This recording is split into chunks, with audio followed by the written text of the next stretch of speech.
ہماری جانیں قربان ہوں اسلام کی خاطر اس مظلوم و مجبور ہونے والے خلیفۃ المسلمین امیر المومنین علی ابن ابی طالب علیہ السلام کے لیے کہ جس کو خلیفہ بننے کے فوراً بعد اپنے اور بیگانوں نے کس طرح سے ستانا اور تنگ کرنا شروع کر دیا تھا۔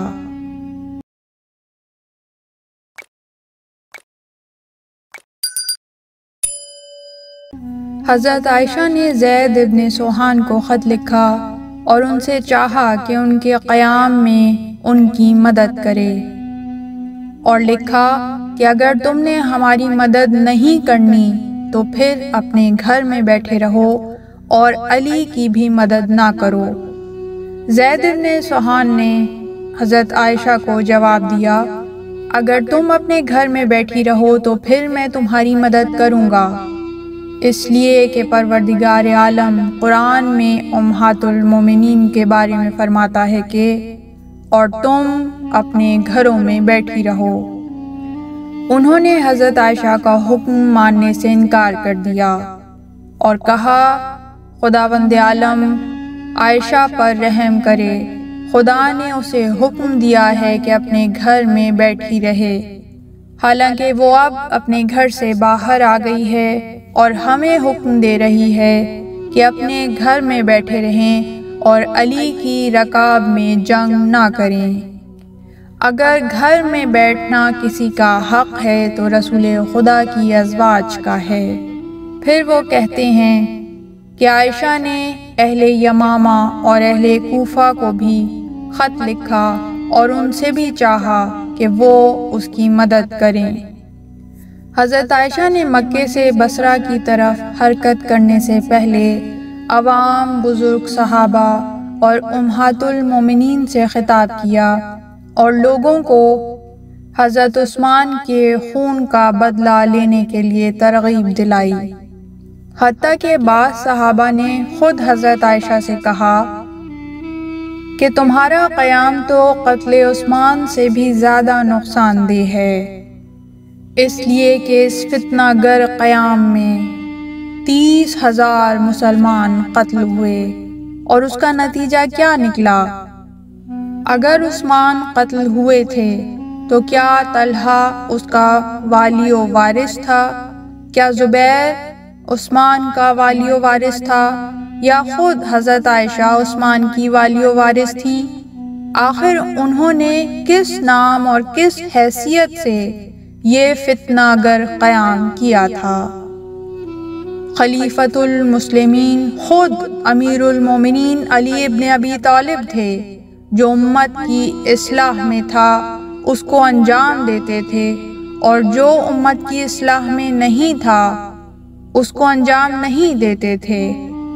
حضرت عائشہ، طلحہ اور زبیر کی امت اسلامی میں کیا حیثیت اور مقام تھا کہ جھوٹے بہانوں سے مسلمانوں کے خلیفہ کے خلاف سازشیں کیں اور بے گناہ مسلمانوں کا خون بہایا۔ قابل توجہ بات یہ ہے کہ حضرت عمر کے واقعے میں بہت سے افراد نے اصرار کیا کہ خلیفہ کے خون کا بدلہ لیا جانا چاہیے۔ حضرت عمر کے بیٹے نے ابو لولو کی بیٹی اور اس کے غلام کو قتل کر دیا، تو سب لوگوں نے کہا کہ حضرت عمر کے بیٹے سے انتقام لیا جانا چاہیے، اس لیے کہ پروردگار عالم قرآن میں فرماتا ہے کہ جو بھی جان بوجھ کر ایک با ایمان شخص کو قتل کرے تو اس کی جزا ہمیشہ ہمیشہ جہنم میں رہنا ہے۔ کیا ایک مسلمان کا خون دوسرے مسلمان سے مختلف ہے؟ حضرت عائشہ اور ان کے ہم نواؤں نے انتقام کیوں نہیں لیا اور قصاص کیوں نہیں کیا؟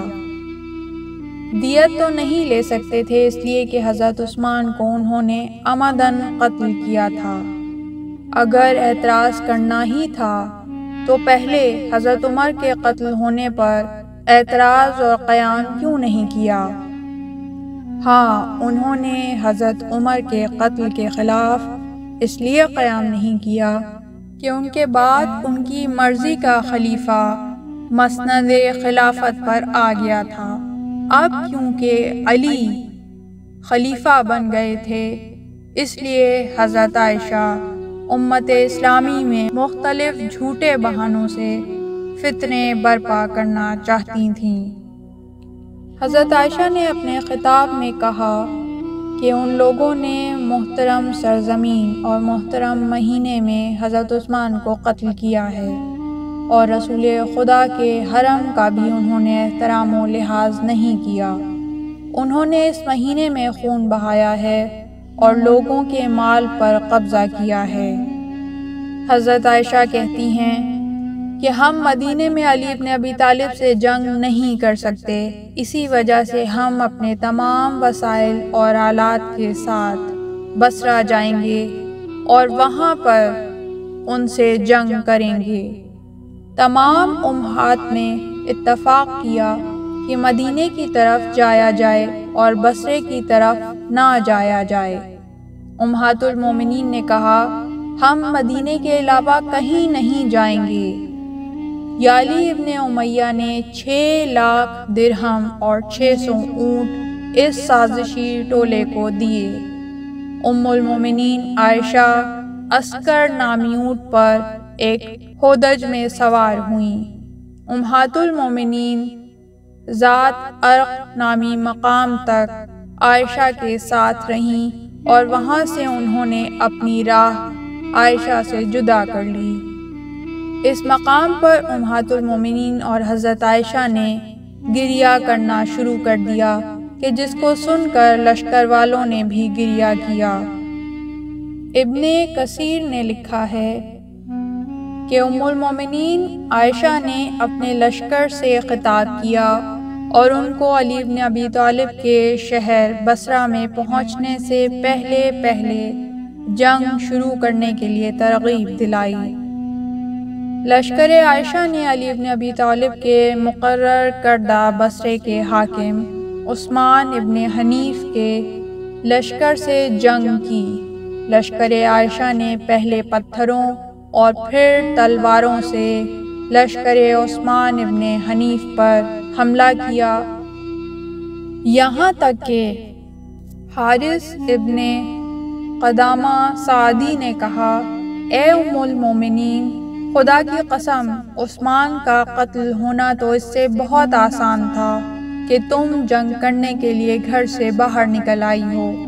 اگر تم اپنی مرضی و ارادے سے اپنے گھر سے بصرے آئی ہو تو ہم تم سے چاہتے ہیں کہ اپنی مرضی سے گھر واپس چلی جاؤ، اور اگر تم کو مجبور کر کے یہاں پر لایا گیا ہے تو لوگوں سے کہو کہ تم کو ان مجبور کرنے والوں کے ہاتھوں سے نجات دلا کر تمہیں تمہارے گھر پہنچا دیں۔ حضرت عائشہ نے اپنے لشکر کو حکم دیا کہ جنگ کے لیے تیار ہو جائیں، یہاں تک کہ وہ سب مقبرہ بن مازن کے نزدیک پہنچ گئے۔ انہوں نے دوسرے دن جنگ شروع کرنے کا ارادہ کیا اور اس طرح ہر 2 لشکر نے دوپہر ظہر تک جنگ کی۔ ابھی تک خلیفۃ المسلمین علی علیہ السلام بصرے نہیں پہنچے، کیونکہ وہ شام سے بصرہ کی طرف آ رہے تھے۔ حاکم بصرہ عثمان بن حنیف کے بہت سے ساتھی اور بصرے کے بہت سے لوگ شہید اور زخمی کر دیے گئے۔ الا لعنت اللہ علی القوم الظالمین۔ پروردگار رحمتیں نازل فرما محمد اور آل محمد پر، اور ان کے دشمنوں کو نیست و نابود فرما، اور اپنی 12ویں حجت کو اذن ظہور عطا فرما۔